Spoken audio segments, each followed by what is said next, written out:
Gutter Trash is a proud member of the Comics Podcast Network. Petty thief Harry Lockhart stumbles into a Hollywood audition while on the run from the cops. He lands the role of a lifetime and is taken under the wing of L.A. private detective Gay Perry for research. A bizarre crime is revealed as Harry has to play detective for real when his life becomes entangled with an old flame in Kiss Kiss, Bang Bang.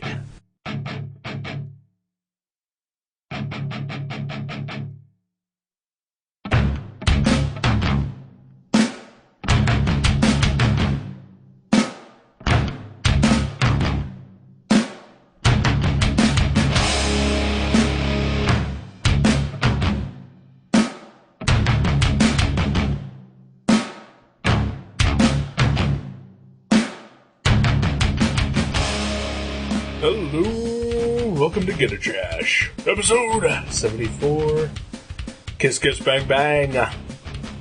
My name is Eric. My name is Jason. How you doing? I am doing great. How are you? Feel good, look good, smell good. That you do. Yeah. I can vouch for the two of those. Yeah, the smell and not so much. The smell and the look. Okay. Yeah. Oh, okay. Yeah. I don't know how you're feeling.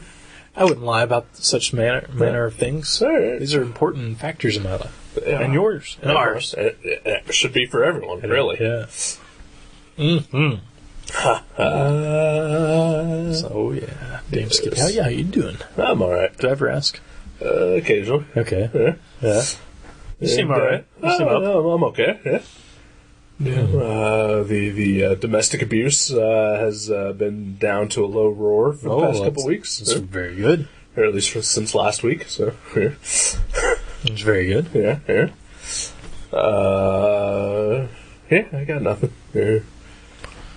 Nothing special? Not really. Nothing exciting? No. Okay. Again, very unexciting life. I don't do anything when I'm not at work or doing this, so... Those are your two things. This is my two things, and that makes for a very unexciting podcast. Let's not talk about those things. Okay. What about you? Wow. Nothing much. Right. I'm clean. I got yes, a new haircut. You are. We've posted the photos on the page of you and your horrificness. Yeah, it's gone now. I got a nice haircut. Oh, did I tell you the story about the barber? No. Okay, this is not too bad. The next day, or actually the same day. Well, let's fill in some backstory here. Okay. It was your birthday last week. Right, my birthday. I turned 33. Yeah. I'm a third of a century years old, basically. Okay. And it was a year where you had to renew your license. That time of the every 4 or 5 years. Every 4 years. 4 years. Yeah. So you decided that since all of your license photos are terrible, you were going to control the terribleness of it. Yeah. Got yourself a mullet. Yeah. A mullet for my license. And I did not support you in your actions. I've seen your license photo. I have to say that it did not work for you. It's a mullet. You did a mullet, but it doesn't look like I think what you imagined it would. I was hoping for, kind of funny. It just looks like some guy with a mullet, which that's fine. I can deal with that. You could have just had a normal haircut like a normal human being, and it would have looked fine. It would have been, but it's always terrible. Every time I pull my license out when I go to the bank or bar or whatever, I'm always like, oh, I hate that photo. I'm making that weird face. Now I can be like, ha ha, that's hilarious. But it's not. That's all I want. Well, but I get a chuckle out of it. I don't care if the bar guy he might just think I actually had a mullet, and now I'm trying to be a different person. Who knows? Who cares? Right. I don't want to talk about it too much anyway. I don't want to feel like I'm trying to be cool somehow. I just thought it'd be fun, and I had fun. All right. And the bowling, we went bowling, and that was more fun than the photo. Yeah. We went bowling the night before I got my license, and I'm glad you showed up. I mostly showed up because I was avoiding the domestic abuse situation above me. Yeah. Not out of support of your god-awful mullet. Yeah. Or your Outlaws t-shirt. Or your butt crack that Joe and I had to keep looking at all night. Yeah, I wore some tight clothes. Yes, you did, and it was disturbing. Yeah. Disturbing. That's kind of what I was going for. All right. Disturbing in a fun way, though.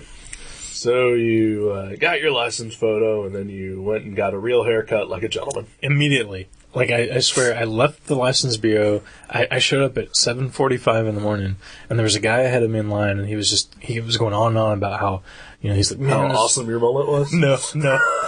And that was the best part is, like, I so blended in. He wasn't like, is that a joke? I mean, he was just like, man, this is fucked up, man. I tried to buy this car over on Dixie. They won't give me no fucking money. I can't get my ID because I ain't got no birth certificate. Shit, man, it's all fucked up. Like, he just kept going on. And this is 7:45 in the morning. So he was angry and that he's a lowlife. Yeah. Okay. He was pissed, yeah. That he's a lowlife. Right. And that he doesn't have enough of his shit together, that he does not have official documentation he has of his nothing. existence. He didn't even, like, she gave him a list of things, like, he could substitute for his birth certificate. He had none of them, No social security card, no photo ID. Like, basically, he probably wasn't even the man he was trying to portray himself to be. But so, yeah, I showed up bright and early. I got my photo, I drove home and I shaved my mustache off myself. Right. And my stubble. And I drove right to my barber over on Dorothy Lane over there by Troni's. Barber. I think it's just called Barber. Okay. And so I walk in and the guy, I think I've told you this before, he has that voice like the Billy Bob Thornton and Sling Blade voice. He's like, next. And I sit down and I goes, what are we doing? And I was like, just regular haircut, which in their terminology means real short. Right. And he was like, okay, how about that stuff in the back? That's what he said. And I was like, get rid of it. And he's like, okay. And he's like, I was hoping you'd say that. And then and he starts cutting my hair. And he doesn't know me very well. I've been there maybe a dozen times over the years. And he starts cutting my hair and he goes, did you try to do this yourself? And I was like, no, actually my roommate, she did it last night. And he goes, oh, she's not ready to spread her wings and fly yet. And then he went on to be a little sexist. He was like, yeah, women, they think just because they can trim their own bangs up, they can give a guy a haircut. No good. I was like, that's awesome. All right. Yeah. Take a personal offense. This offends my family. Yeah? This offends my bloodline. What? Why is that? My mother is a beautician. Well, yeah. Hairstylist. But he's just he's some 60-year-old white guy, My mom's a 64-year-old Hispanic lady. And they would probably get along, as long as he didn't see her cutting hair. The best thing about it, though, like, it's Melvin and Michael, usually, in the barbershop. And I had Melvin, which I usually do. And Michael's another older guy, but he wasn't there. And their photos usually hang above the chair, because there's two chairs. And some other guy was there, like a younger kid, like I'd say about our age, with tattoos all over him. Buff guy, super buff. Like, I think these are all like ex-prison guys. Yeah. And the young guy though, he's like hyper. He's hyperactive and he's cutting this old man's hair. That is not what I want in a barber. Oh, I know. I was like, because he was cutting this old man's hair, and he was the only one cutting hair. Melvin was just like walking around and cleaning up stuff, and I was like, oh dear God, I hope I don't get this young guy with tattoos on his neck of spider webs, Right. And luckily I didn't. I got Melvin. But while Melvin's cutting my hair, on the radio, a Gloria Estefan song comes on, which somehow reminds the young spiderweb tattooed jail guy of Tracy Chapman. And he goes, you know that song Fast Car by Tracy Chapman? And Melvin's like, And Spiderweb says, is she black or white? And Melvin says, she's black as all get out.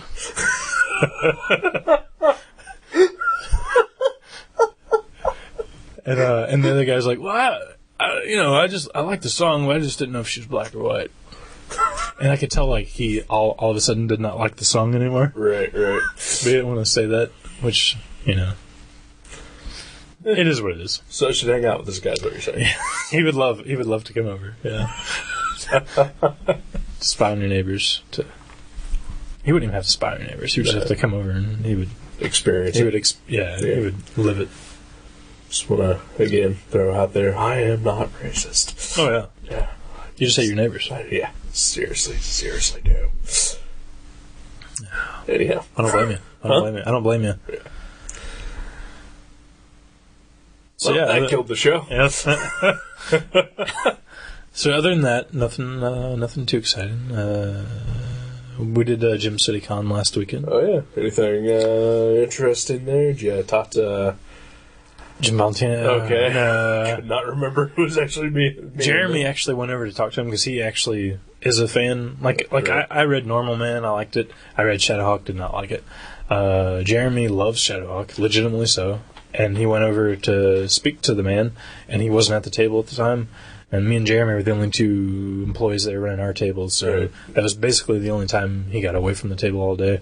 So he didn't get to meet him. But yeah. Well, fuck Jim Valentino, then. Yeah, where was he? He was probably in the bathroom. He was probably combing his mustache or something. I've had experiences where creators weren't at tables, and, like, just for some reason never were at their tables. Yeah. Uh-huh. Yeah. But I'm sure he came back. You never know. You obviously don't know. Yeah, I never even saw him. I saw Don Rosa, the Disney artist. That was pretty cool. That was it. That's basically it. And I bought a Marvel 2-in-1 number 8 real cheap because it was the only one that mycomicshop.com didn't have cheap. Right. Found one of those at the table next to me. Sweet. That was convenient. Very, very. I only looked at 2 tables. I looked at that one and a table across the aisle because this guy wanted to trade with us. Right. And I went over there and he wanted to trade some 60s Spider-Mans for our 40s Phantom Lady. Uh-huh. And I was all down for that because 60s Spider-Man sell really well. Right. But I went over and we just couldn't make it happen. We couldn't come to a deal. Make a connection. And yeah, like he wanted to do a certain price and I wanted to do a certain price and neither one of us could budge. I was like, well, you were playing hardball then. I thought he would come crawling back to the table. Right. But I was like, well, no hard feelings. Thanks for letting me look at your books. And he was like, hey, no problem. So, I mean, it didn't end poorly. Right. So that was good. I had you looking for a book for me, but you shackled to the table. Shackled to the table, so you pawned it off. What is the word I'm looking for here? You micromanaged it to someone else. Yeah, sweet. I thought you were looking for a derogatory term. No. Okay. Delegated is the word I'm looking for. Actually, you delegated this job to someone else. To a Joe G. Long-time listener, long-time guest. Yeah, that's true. Actually, he's not a long-time listener. He's only been listening a few months.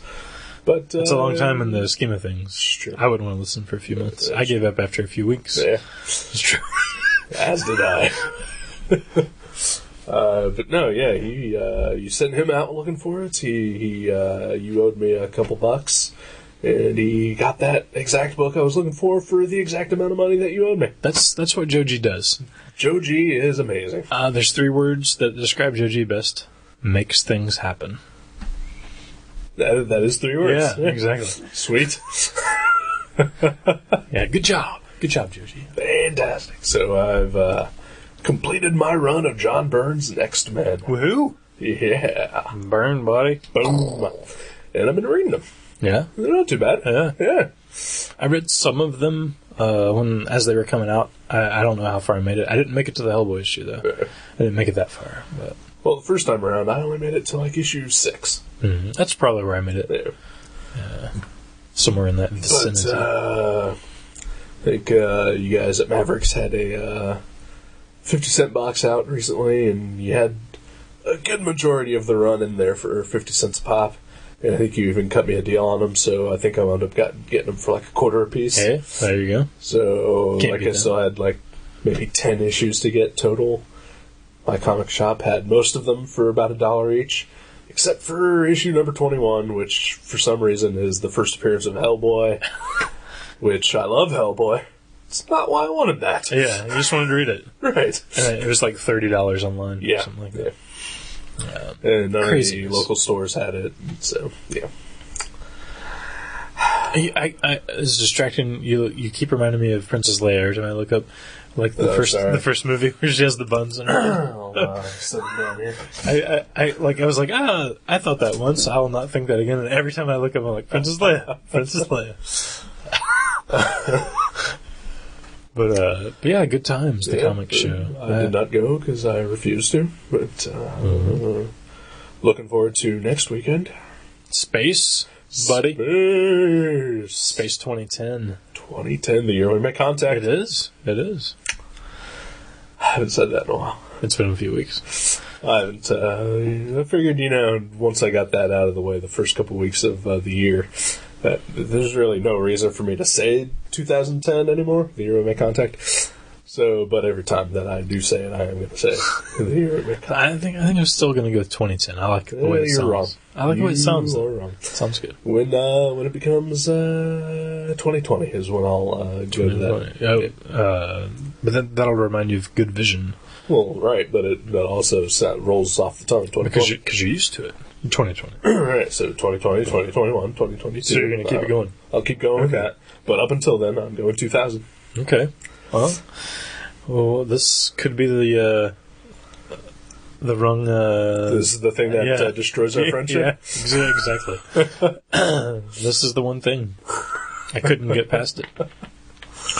Well, luckily, neither of us are just spouting dates. It's true. All willy-nilly. So anyway, Space 2010 is coming up. And 2010, you will make contact. We're going to... April 24th. We're going to be there, representing. You will be there representing. I will be there being a jackass and lounging around. Yeah, sweet. That's what the show's all about. Yeah. And no, seriously, if somehow John Bobosh makes it, seriously, everyone involved in the listening or producing of Gutter Trash will be there. Pretty much, yeah. There may be a couple people who have never written to us or let us know that they are listeners, but everyone that we know of that's a listener, with the exception of John Bobosh, will be there. John, you gotta make it. You seriously. Come on, buddy. Just round it out. What's going on in D.C.? Nothing. Ever. Is there ever anything going on in D.C. that's not going on in Ohio? No. What? Never. What do they have there? I mean, Guy Davis is going to be there. There's B-52s or B-29s flying over. Love Shack? Yeah. No. Tin Roof Rusted. It was going over the... Rock Lobster. The Doolittles. The Doolittles? The reunion of the... Shiny Happy People. Holding hands. Do you know what I'm talking about? No. Oh, today, like, 1-ish, this massive amount of, I think it was B-29s, flew over the Kettering area on the way to the Dayton Air Show. Or not an air show, but just an event. Air Show's in July. It was some sort of event at the HAMVention? Air Force Base. What? HAMVention? Is it, really? I don't know. That sounds like an intervention to not eat unkosher meats anymore. Do you know what the HAMVention is? It's a ham radio thing? Yes. Convention? Yes. I just made that up. But okay. Yeah, that's exactly what it is. It's at the Hair Arena every year. Mm-hmm. My coworker was just talking about it the other day because he's going to be volunteering there. At a HAMVention? At the HAMVention. Is he in the ham radio? No, he is not. He was basically saying that he's going to be working at the strangest place on Earth, which will be the HAMVention. A bunch of weird old dudes. He said that he's been to comic conventions, he's been to gaming conventions, he's been to like Dragon Con, but the HAMVention is the strangest place of all because it's all the social awkwardness of all of those places like tripled. Because not only that, they're like weird and old and disconnected with anything that's going on. And they're all techie. Yeah. And they all are like heavy into like conspiracy theories. And it's like a combination of like, your typical nerd, your old person, and your like NASCAR fan and your rednecks. That's all combined. That's quite an amalgam. Yeah. But are they techie in today's terms, or are they techie like 50s style? Both, I believe. Really? Yeah, because I'm sure there's new and upcoming technology as far as ham radio goes. There's like ham radio blogs. Right. No, of course there has to be. Probably. There has to be. I mean, probably, yeah, but okay. Wow, that's weird, though. That is weird. But anyway, something about planes went over. Planes. I didn't know what this was until today, but apparently the first retaliation of the Americans on Japanese soil after the bombing of Pearl Harbor. It was called the Doolittle Run. Okay. And they basically stripped these planes down. They were nothing but it was literally like a seat, a gas tank, and guns. That was it. And these people went over and they like bombed factories and things, in Japan, and then they crash landed in China because they didn't have enough fuel to get back. And then it was up to the Chinese, who were at war with Japan at the time, to get these American soldiers back. And today was like a reunion of all the surviving Doolittle pilots. Wow. And they all flew to Wright Pat. These guys have to be like 90 years old. Some of them are super old, and these some people of them probably aren't even allowed to drive. But they can fly planes though. Some of them were not driven by the actual pilots. Like one of our customers, actually, his grandpa was one of the Doolittle guys, and his dad was actually flying the plane today. Because some of those guys, like you said, would be super old. Yeah. That would be a little scary. At least there's no bombs on the planes anymore. That's true. But flashback in the middle of... Be scary, like, okay, ready to release, boys! Like over downtown Dayton. Yeah. Remember, we got to crash. The Chinese can rescue us. And then they crash into, like, Dragon Dynasty and... Canal Street Tavern. Yeah. That'd be unfortunate. Well, at least the Dragon Dynasty would be unfortunate. Canal Street Tavern, whatever. Yeah. Not a fan. Of Canal Street Tavern. Yeah, not a fan at all. It's been a while since I've been there. Yeah.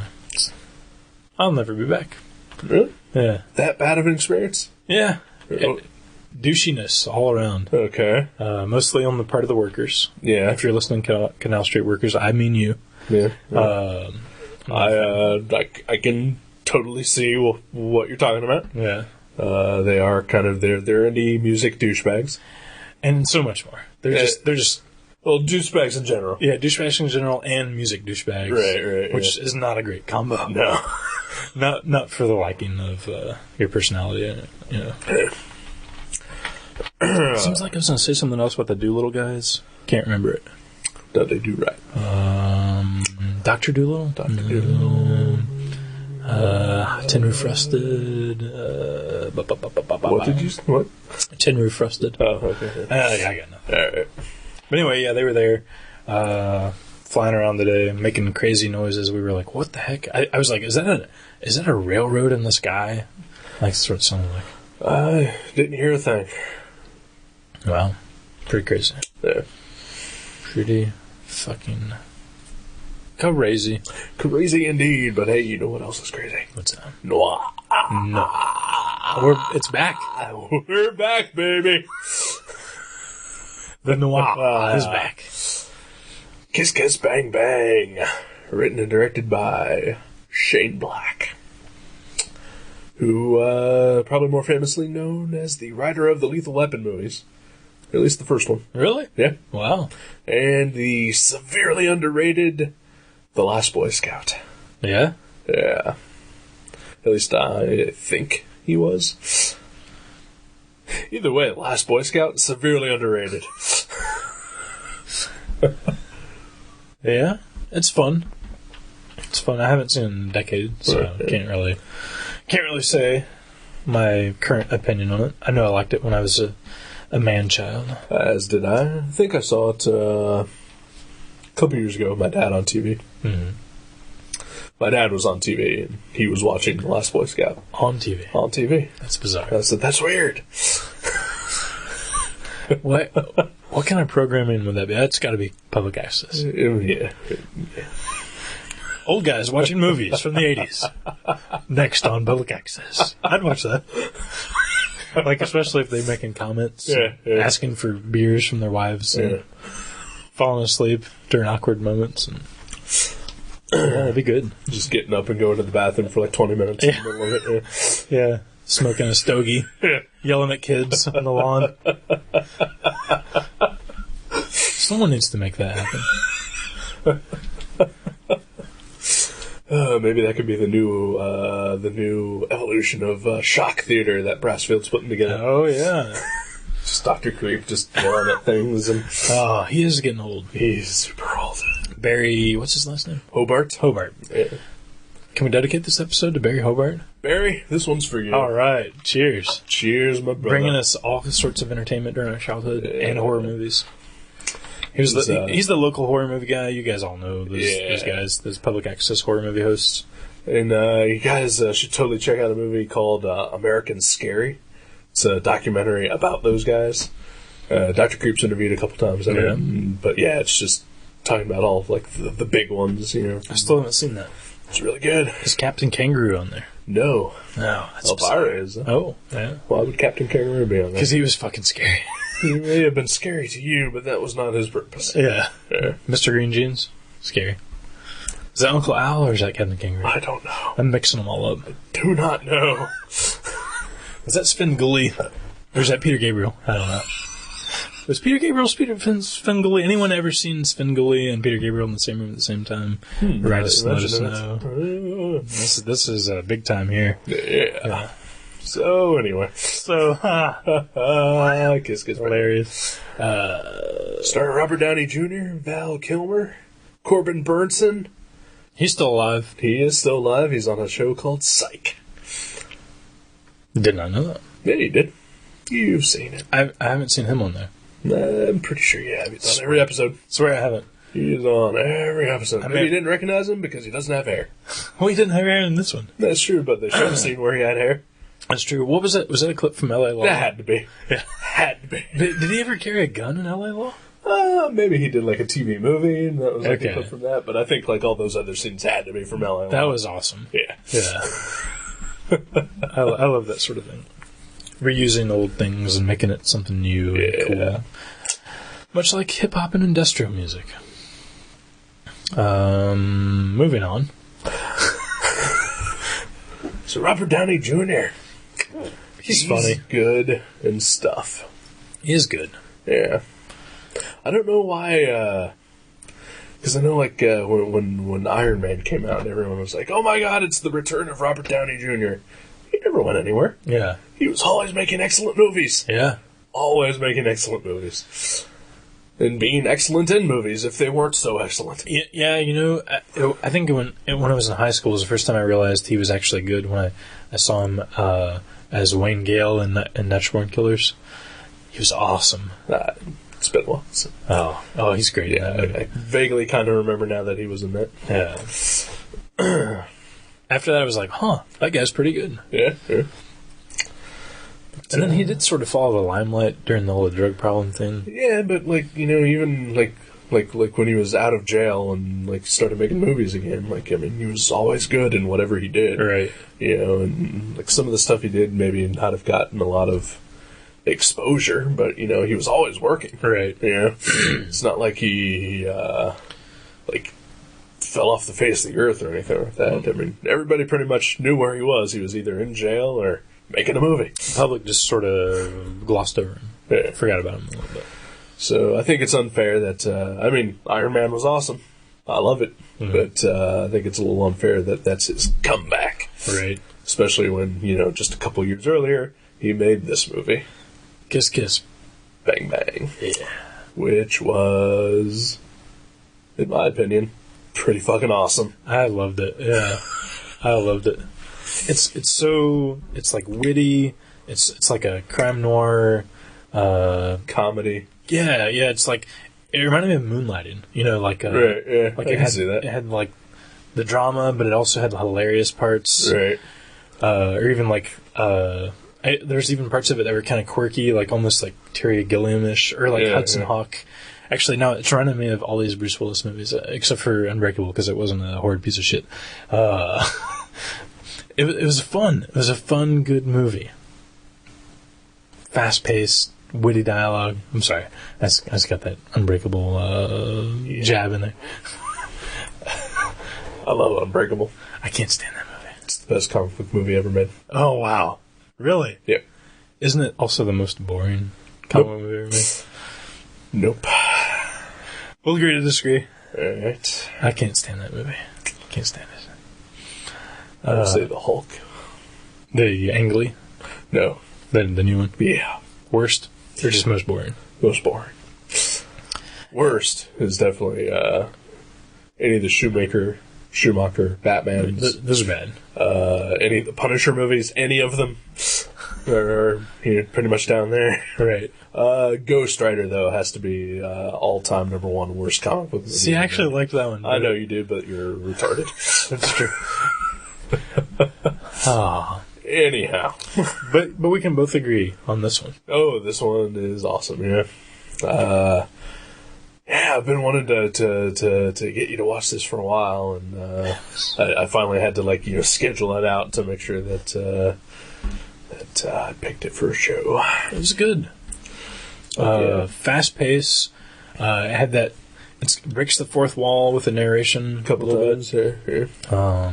Plays with some of the conventions of movies. Right. Like because it's not like there's only one part where he's actually talking to the camera, like at the end. Right. But like the rest of it, it's all like him narrating, and it's the voiceover, and it makes sort of like pokes fun at the genre trappings, right? Those kind of movies, like the formula, even. Right. It's like, why is this scene in here? Maybe this will play later in the movie, right? Yeah, I didn't realize it was going to be so tongue-in-cheek. I thought it was going to be... For some reason, I anticipated it being like this really stylistic representation of, like a crime noir movie, but like a hip version maybe with right. a little bit of comedy. But yeah, I was like way off as far as what I expected. It's almost like Moonlighting or something, Hudson Hawk, something that's like fast-paced and witty and like weird, like quirky and weird. But also a pretty decent story. Good crime noir story. Get Robert Downey Jr. playing a petty criminal who inadvertently becomes an actor, who inadvertently becomes a private detective. We've all been there. Of course. Yeah. It's just one of those things that happens. Got Val Kilmer as a homosexual private eye. This is one of Val Kilmer's good roles. He does definitely. Yeah. He does good and bad. This was definitely good. Yeah. Apparently, he must do more than bad because he's not in a lot of stuff. Actually, he's in a ton of shit, but it's all direct to video anymore. Oh, he's in MacGruber. Do you know what that is? Nope. Oh, you're so lucky. It looks like the worst movie ever.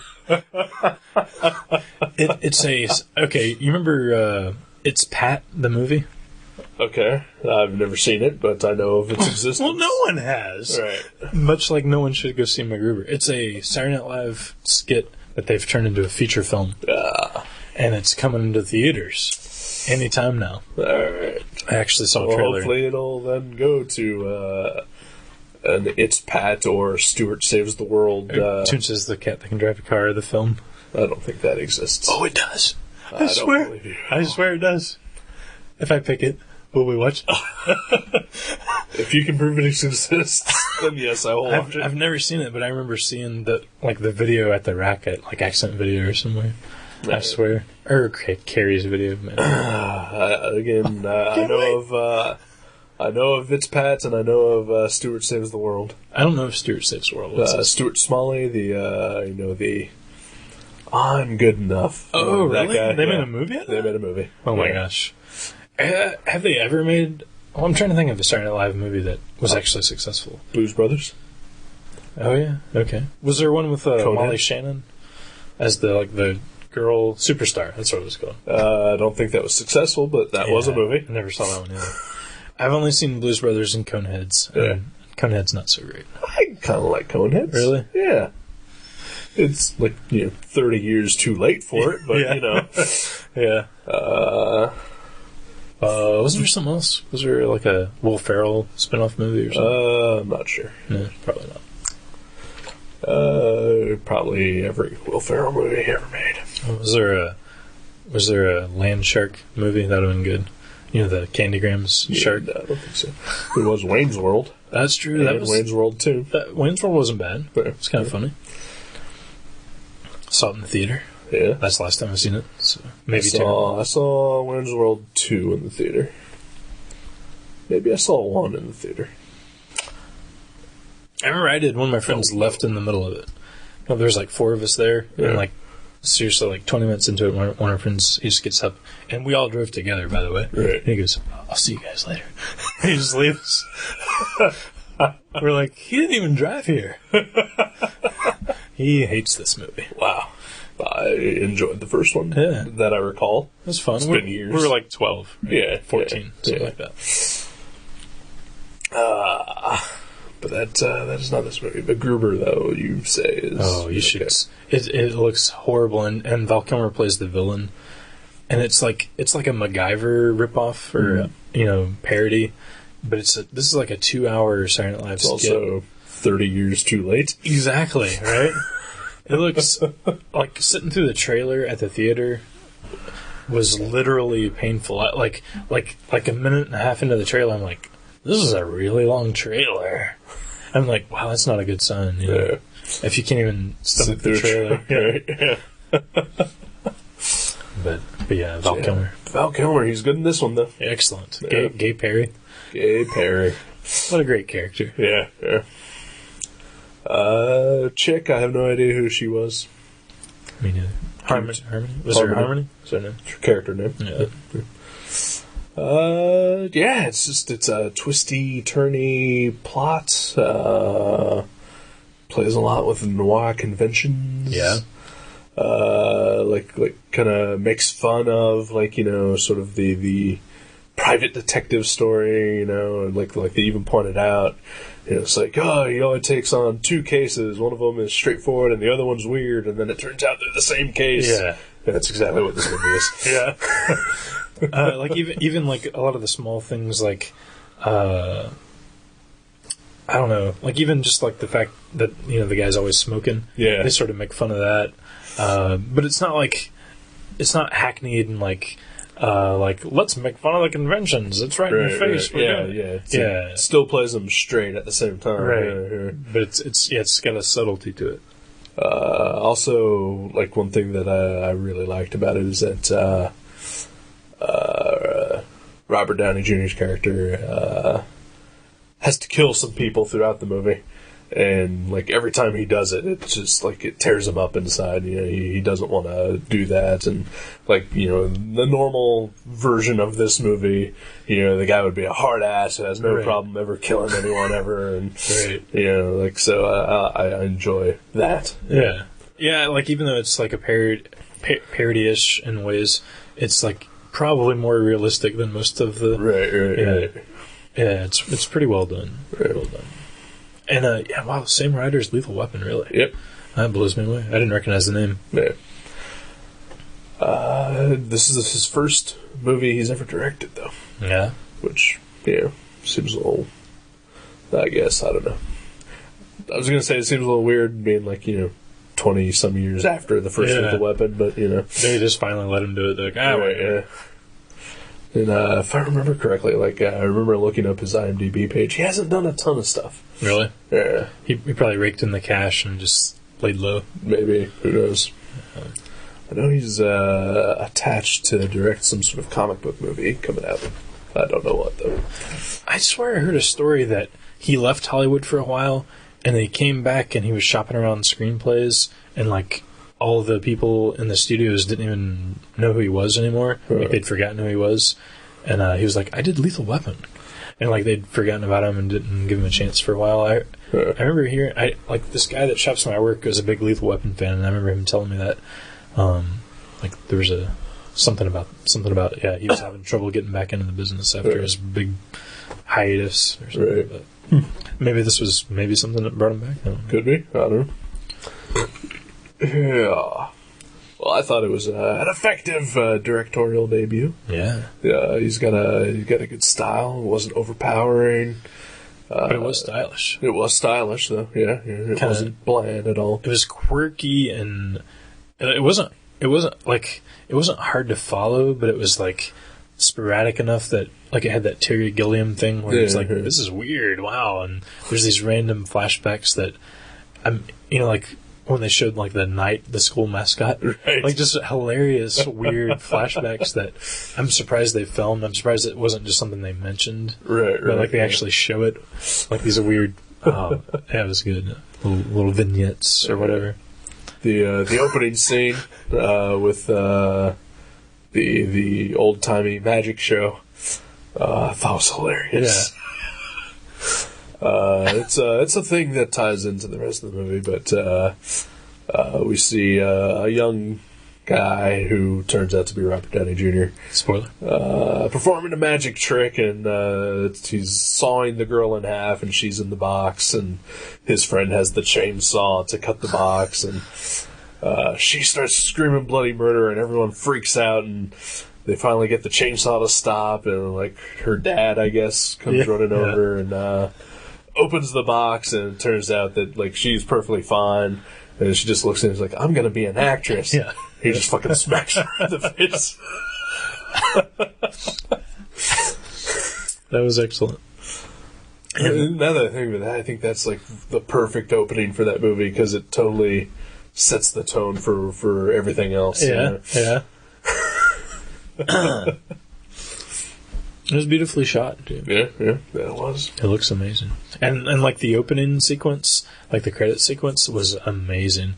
Like like a Saul Bass. Yeah. It had like it sort of reminded me of the Mad Men animation, like the opening credits. Yeah. But yeah, just really, really slick. Yeah. Nice. I like an animated opening like that. Yeah. Like Ruthless People. Come on. I've never seen that. Oh, we need to watch that. But like a Saul Bass type opening, or Mad Men, which is also another Saul Bass type opening. Mm-hmm. Fuck it, even City Slickers. Yeah, exactly. Very stylish. Yeah. Like Bondish. James Bondish. Yeah, without all the crap. No, not as I don't like James Bond openings. Oh, really? I like this. Yeah. I mean, they're a little too...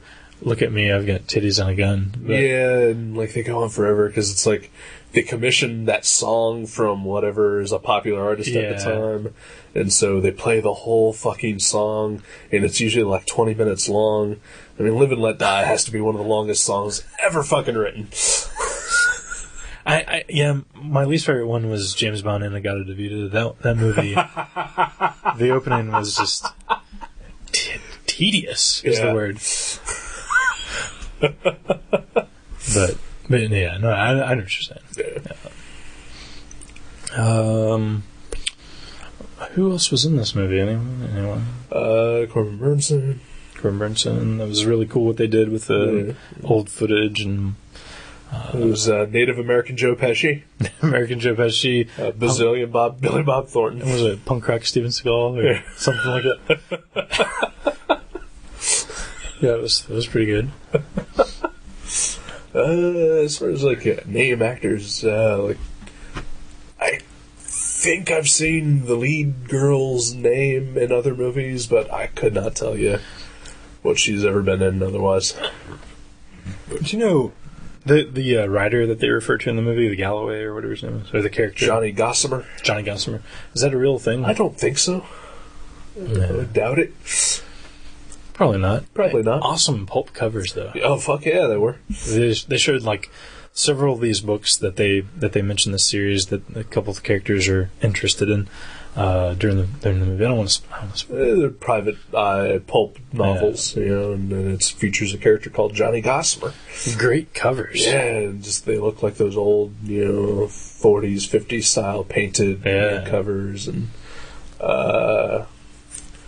in the comic series Criminal and Incognito, he often has like ads in the back for like reprints of like old pulpy novels and stuff, and like they all just have those great covers. Oh man, I remember they actually had a pulp convention in Dayton a few years back. Really? And I didn't go to it, but Jim Steranko was there. Really? Yeah. Oh yeah, well, because he's a big proponent of that. Yeah, he wrote the very first graphic novel ever was a pulp detective novel. Really? Yeah. Which that one? he did. Can't recall the name. No. But I think generally he is credited as having the very first graphic novel ever. Really? I thought Will Eisner was. Nope. Contrary with God. I think Steranko did it. Really? Yeah.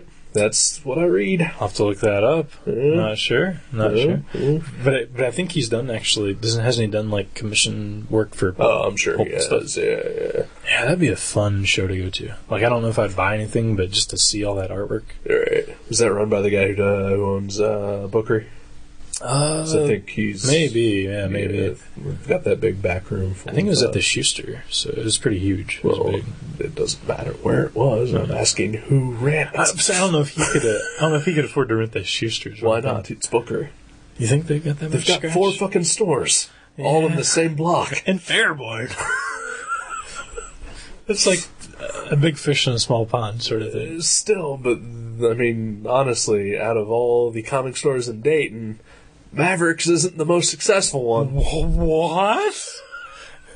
I would say that honor goes to Bookery. Sir, you've seen our baseball card collection, right? I've seen them stuck to the wall. Yeah.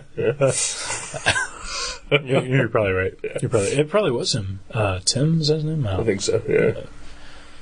They got that big back room full of pulp. Pulp and old magazines. Do you like pulp in your orange juice? I do, actually. Yeah?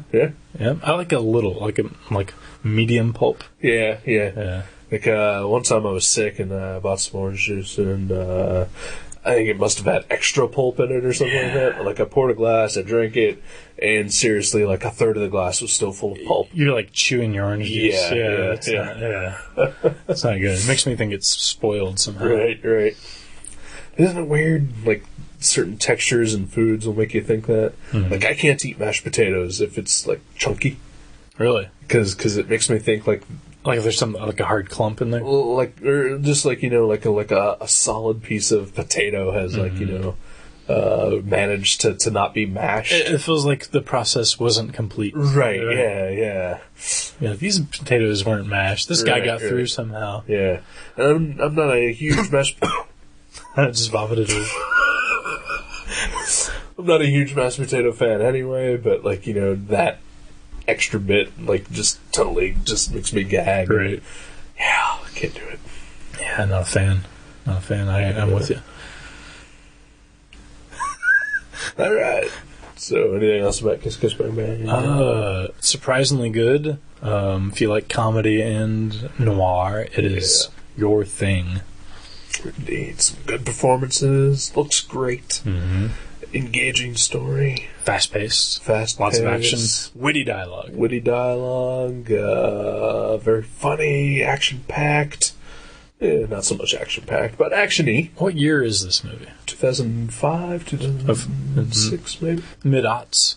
Yeah. Okay. Yeah. Find it. Find it indeed. Netflix it. Netflix it. I'm sure they got it, right? Buy it. I did. What? That's crazy. Go to your favorite second-hand video store. Oh, there you go. On the cheap. Or go to a Best Buy or a Walmart. Or rip it off online. Or download a torrent, you motherfuckers. We know you outlaws listen to this. You rebels, you ne'er-do-wells. I would never do such a thing, personally. No, we don't condone or even understand what that means. I wouldn't know where to start. Yeah. All right, then. Let's take a break. Okay. We'll be back.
back to gutter trash. How's it going? Goes alright. Yeah. So, there is no such thing as a Toonses the Cat Who Could Drive a Car movie. I'm deflated. There was a half-an-hour special you found out in 92. That's Which probably may have been available on video at one point in time. I swear I saw it somewhere, sitting in the box. But is not available at this point in time. I'll look for it if I'm on like a Half-Price Books or You do that. anywhere that has videos, because I'm sure it's not even on DVD. Nope. Bummer. Yeah. Maybe GameStop will have it. Oh, yeah, that's a good idea, actually. Yeah. Matt could keep an eye out. Yeah. The eBay. Yeah. I'm sure maybe even Amazon would probably have a link to it somewhere, you know? See, I could see that being one of those things there's like four used copies for $88 and up. I could see that because it's one of those weird collectibles, probably. Or, 4 used copies for 1 cent. That's It's going to be one or the other. Yeah. I'll check it up. See what's going on. Although that does seem But if it's excessive. a half hour, I don't want to invest my time in It that. seems excessive, doesn't it? Yeah. If it was going to be 2 hours, I totally would have been down for doing it for the show. But for just For half hour, just for nothing, yeah. we could watch It's Pat, maybe. No. I've gone this far without seeing it. I'm fine without ever seeing it. Didn't David Lynch produce that? Like, pay to have that made or I something? don't know. It seems like somebody was involved in that. With that. Julia Sweeney. Was that Pat? Yeah. Okay. She was good in, what was that movie we watched? Southland Tales? Wasn't she in that? Wasn't that her? I don't recall. She may have been in that. There's a bunch of Saturday Night Live people in there. Yeah. She was in Pulp Fiction. Oh, okay. Which one was she? She was Harvey Keitel's daughter / girlfriend, no, she was the chick at the car crushing facility at the end.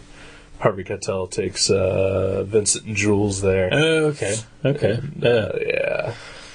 Huh. I can't picture her face for some reason. It's been a while since I've seen that film. You should watch it sometime. Yeah, it's good. It's a good movie. Christopher Walken. Tim Roth. Tim Roth.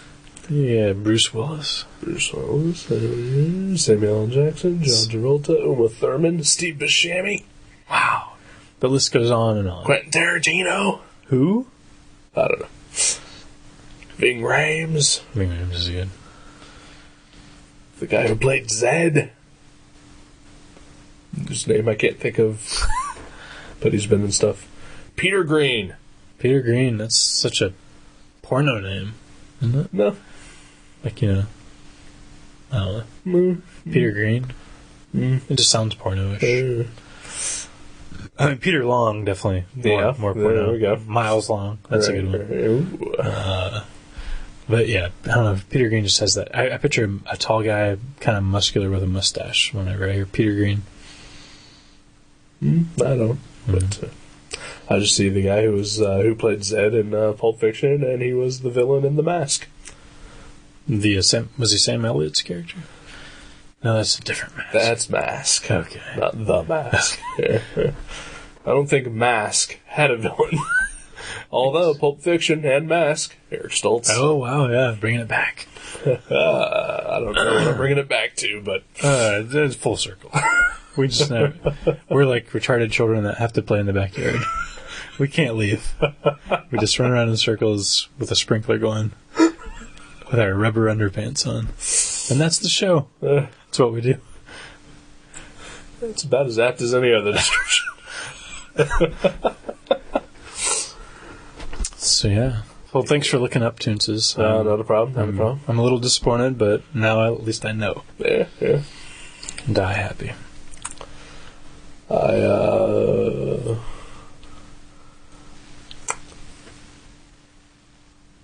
You what?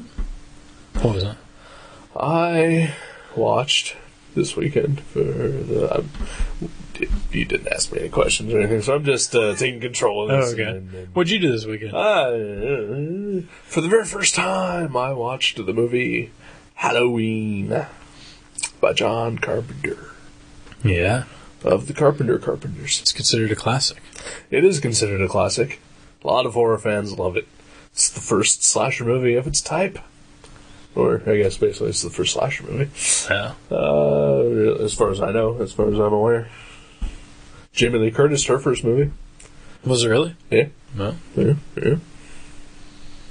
And what'd you think? I did not like that movie at all. Yeah. Yeah, you're not a fan of the slasher genre. It's my least favorite horror subgenre. Right. Yeah. So it basically spawned 1,000 movies you hate. I wouldn't say that. But, Hundreds. Because I've seen slasher movies that I've liked. Right. But, the thing is that, like, those slasher movies that I liked were all influenced by Halloween, were all inspired by Halloween, and in some cases all ripped off Halloween. Yeah. And in some of those cases, a lot of them did it better. Or they, like, changed the genre slightly. Like, I know you like Hatchet a lot. They made it. Yeah. It was a comedy, horror, slasher movie. Yeah. Behind the Mask, The Rise of Leslie Vernon, a mockumentary slasher film. I've seen some really good slashers. I'm just saying. The Hitcher? Huh? The Hitcher? I've never seen The Hitcher. Oh, it's a good one. All right. C. Thomas Howell, Rutger Hauer? Yeah. Or are you talking about the remake with Sean Bean? I honestly think I have seen that one as well, but I put it out of my memory, so it must not have been good.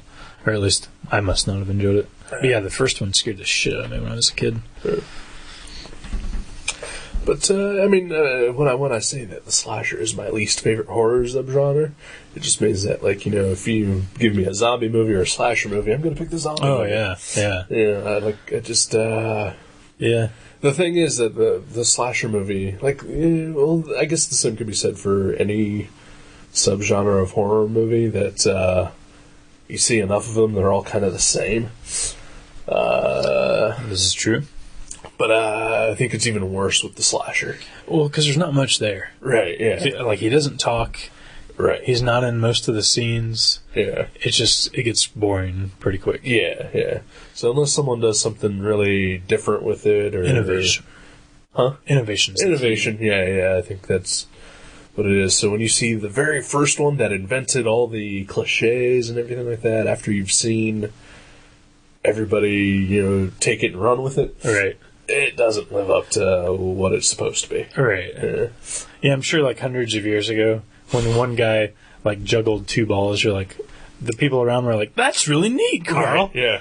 But now that you've seen, like, people jug 30 chainsaws. Right, yeah. That 2-ball guy is not so great. Yeah. I mean, I can't do it. Right. But, you know, yeah, it's much more impressive to see the other guy. If you're going to sit down and watch one, you're going to pick the chainsaw. Yeah. Like, I would rather watch High Tension or Hatchet than Halloween. Right. Yeah. Even though they all start with the same letter. Pretty much. Well, I guess not pretty much. They do. Yeah.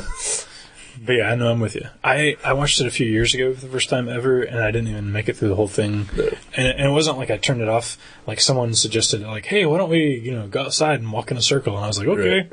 You know, like, whatever they suggested, I forget. It was, like, better than finishing the movie. Right, so. Right. I did like Rob Zombie's Halloween, though.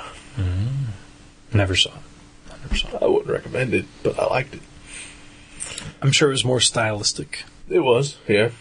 Technically better, I think. Same story? Just more effective. Essentially the same story. Right. Like, there's about a 40-minute chunk of it, like, added in.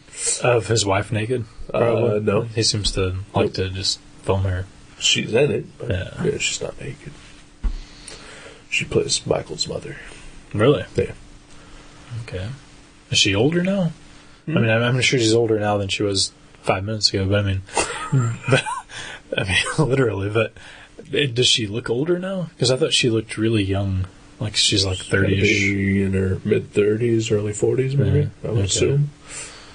But she plays his mother when he's like, 9 years old. Oh, okay. I mean, both movies start out with young Michael Myers killing his sister.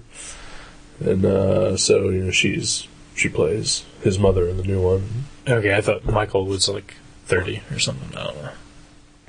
Michael Myers. I thought he was older as he's doing the killing. No, he starts out the movie as a little kid. Yeah. He gets locked up in an asylum. And in Rob Zombie's version, we see his entire life in the asylum, basically, is where the two versions differ. So she's in quite a bit of those scenes as mommy. As his mom, as Michael deteriorates further and further into the psychopath he will become. And then as he grows older, she stops going to visit him, and then she dies off screen, and so, And she's in the second one, though. Rob Zombie's second Halloween film. As his mom? As his mother, but I believe mostly as a hallucination. He's got to give her work. He's got to keep the paychecks coming. There's some exciting tunes coming on from over. You hear that?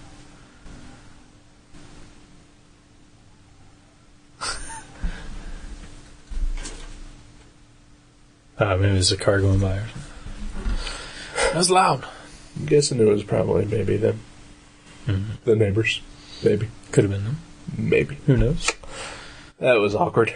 Sorry about that. Not alright. I didn't mean to bring something up that no one can hear. Well, I could hear it. Okay, I can hear it too. Yeah, there was some loud music coming by, some from nearby. But anyway. Yeah.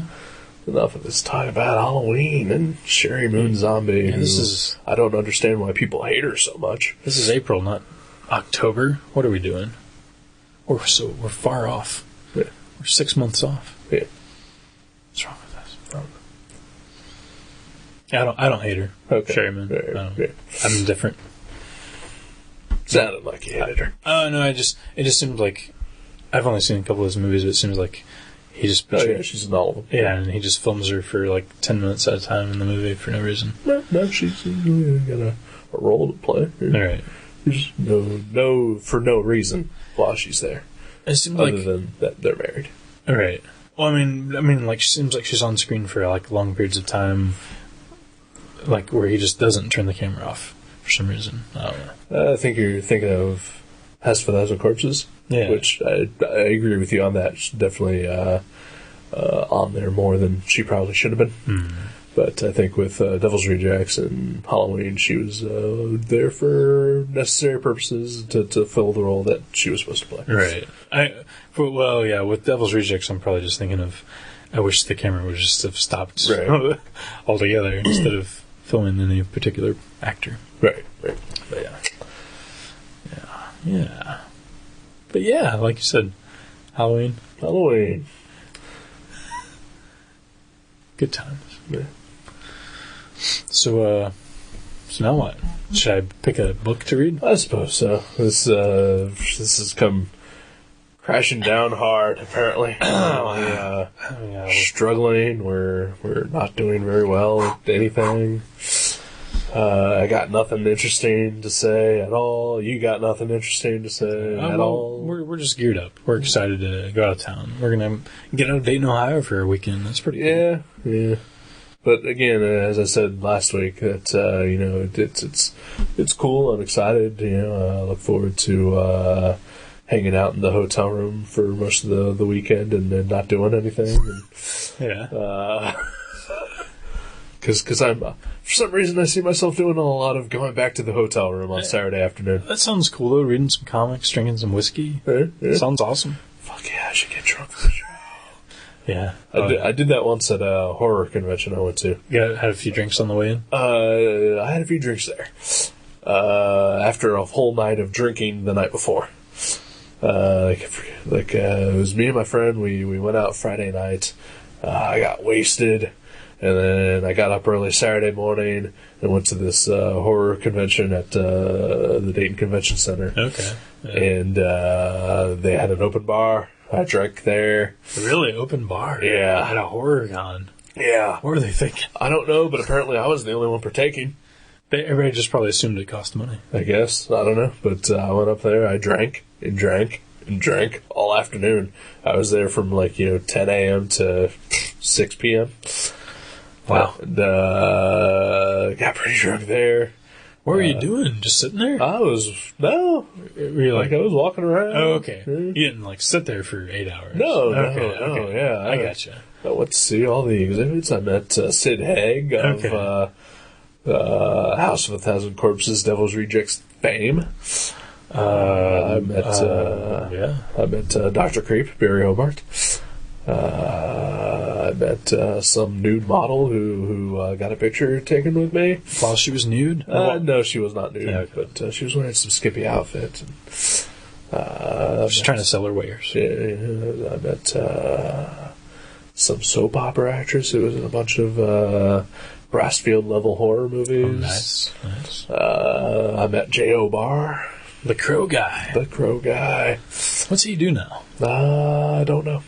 Still riding the Crow wave, I bet. I'm sure in some... Actually, I think I read that he has something new coming out. Really? Yeah. I'd be curious. Yeah. But at the time, I think he definitely was still... he was putting out, like, Crow sketchbooks. Yeah, and T-shirts and yeah. Crow bubble blowers and whatever he could sell. But I guess, really, if you created a goth icon that hundreds of thousands of retarded teenagers all fell into the trap of loving, right? Wouldn't you ride that wave as long as you could? I probably would, but it just seems kind of sad where he turned his this great loss he had in his life into this artistic expression, and then he just pimped the shit out of it and turned it into a Pez dispenser, you know? Yeah, but. At least he recovered, you know? Yeah. He didn't kill himself, and he moved on and did some art. It's good. Once in a while, I keep thinking about reading The Crow for the show. Really? Yeah. It's been many, many moons since I read that. Me as well. I was probably in high school last time I read it. I think as was I. As you're supposed to be. Yeah. Either that or maybe pick the movie. Oh gosh. Really? What? I don't remember that being so great. I remember enjoying it, but I was 16 when I saw it, so I remember it in such a way that I don't think I would like it now, but I'd be curious. You know, I'm not going to pick either of those anytime soon, so. But the thought is sort of always under the surface. Interesting. Yeah, well, speaking of picking things... Picking comics. I have to go pick my nose in the bathroom. But you just did it right here. I know. Well, it was just for you. It's disgusting. It was just for you. Did I tell you about some guy at the store did that the other day? There was a magic customer in the store, and I looked over. I am shocked. And I'm having a conversation with one guy who's on the other side of the counter, directly on the other side of the counter from me, and his friend is 5 feet away from him, looking in a magic case, and I look over, and his friend is just going to town, picking his nose, and the guy that I'm talking to even says something, and his friend even, responds. He doesn't look over our way, right. but he engages in speech with us. Right. Just keeps picking his nose, knuckle deep. Oh yeah, and it's his thumb too. His thumb's inside of the nostril, and then the worst part though. As he even says something, he's like, "Oh yeah, that's cool," and then he takes his fingers out and he just makes this flicking motion towards the ground, and I was like, he just flicked a booger onto our ground, onto the carpet. I mean, not that our carpet is anywhere near clean, but it doesn't need the boogers. Right? Yeah, that's disgusting. It was pretty bad. Yeah, that was nasty. But that's what people do. Yeah. That's what God love them. That's our magic players. Yeah, there we go. So, anywho, you're gonna pick a comic for us to read. Yeah, I fell into a trap. I realized this just moments ago. I've picked 2 Vertigo books in a row, so I'll try not to do that again. Well, who gives a shit? Yeah. Who gives a shit? You pick whatever you need to pick. Yeah. All right. Oh, who drew that? Why is her head looks weird, doesn't it? Head looks weird, and I don't know where her hand was. There's a picture of a Chris Pacello Phoenix. Just strange. Liefeld inspired, maybe. Maybe not. Don't insult Pacello that much. Well, I mean, just fortunately, it was not his usual. Not up to his standard. Yeah. So this Vertigo book you're picking. Vertigo book I'm picking. Which, again, it doesn't fucking matter what you pick. Who gives a shit? You just pick a comic. Okay. It is a... I would say, maybe if, your previous pick was, Northlanders Volume 1, and this one was Northlanders Volume 2. That would be something different, or maybe by... Like the exact same creative teams or something like that. Yeah, who gives a shit who publishes anything? That's cool. Because my next one may be a Vertigo one too. Who knows? Go for it. But this one is a hardcover that just came out. It's not a collection. It's a brand new story. Graphic novel, people. It's called Other Lives by Peter Badge. I don't know how to bag. I don't know. I think it's Bag. I would say bag. Yeah. It's got that extra G and the E, though. Yeah. And baggy sounds like such a drug phrase. I don't want to use it. Bag? We'll say bag. I'll say bag. Okay. Yeah, Other Lives by Peter Bag. Wow, that just came out. Yeah, just like this week. Literally, yeah. Yeah, like 4 days ago. Yeah. Yeah. All right. Yeah. Did you have any interest in that beforehand? Minute. Yeah? Yeah. Okay. Minuscule. Minuscule. Like enough where, you're aware of it. I was aware of it, and when I saw it on the shelf at Mavericks, and had it not been vacuum sealed, I would have flipped through it. Yeah. But it wasn't, so I just ignored it. See, Vertigo, that's what you get when you vacuum seal it all.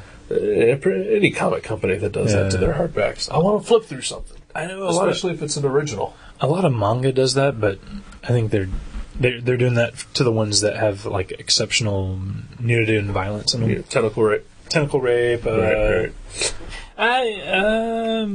Weapon rape, any kind of rape. Really, they're starting to bag the rape, which I'm not a fan of. Nah. Get it out there for the kids. Yeah. It's what it's there for. They do love the manga and the rape. But no, yeah, I think I kind of understand why. If you put out like a hardcover and you put the seal around it, because you don't want people ripping up the dust jacket or anything like that. But if it's an original, something like it's not a trade or anything like that, people kind of want to flip through it just to see if they want to buy it. Or at least they could have, because I know they didn't put, Vertigo does a lot of previews in the back of other Vertigo books. Right. Like, I could see them bagging it if there had been a preview in every other Vertigo book. Right. But there was no such thing. Yeah. And also, there was no dust jacket on this one. It was just a hardcover. Wow. Yeah. So, yeah. And, I mean, yeah, this is the kind of thing that, I don't think a casual fan is just going to be interested in. I think only people who are familiar with Peter Bag's work are going to want to pick it up anyway. Right. Maybe they're... if you want to get other people interested, maybe, let people take a look. Yeah. Maybe they were afraid that once they saw his artwork, they wouldn't buy it. That's true, yeah. Because he does have a very, distinct... Yeah. It doesn't really... It's not mainstream by any means. No. And, I mean, I've not read a ton of his work. I've never read anything... I've never read any hate or anything like that. Oh, really? Okay, But I did like his... was it the Megalomaniacal Spider-Man and the Incorrigible Hulk and the Strange Tales? Yeah, I've enjoyed that stuff. That's cool. So, I mean, yeah, I definitely look forward to reading it, but otherwise I probably would not have had any interest on my own to do so. Sweet. Yeah. Awesome. Other Lives, Peter Bag. Mm-hmm. Baggy? Who knows? Yeah. Vertigo. We'll say Bag. Bag. Yeah. We'll look it up later. Yeah. I'll look up bag and in parentheses pronounced. Yeah. Google that. I'll Wikipedia him, and I usually have a pronunciation key. See, I should have. There's no pre-planning on my part ever. Yeah. Sorry about that. Research. Who needs it? That's for screwballs. Yeah. All right, let's get out of here. All right. See you. Good night.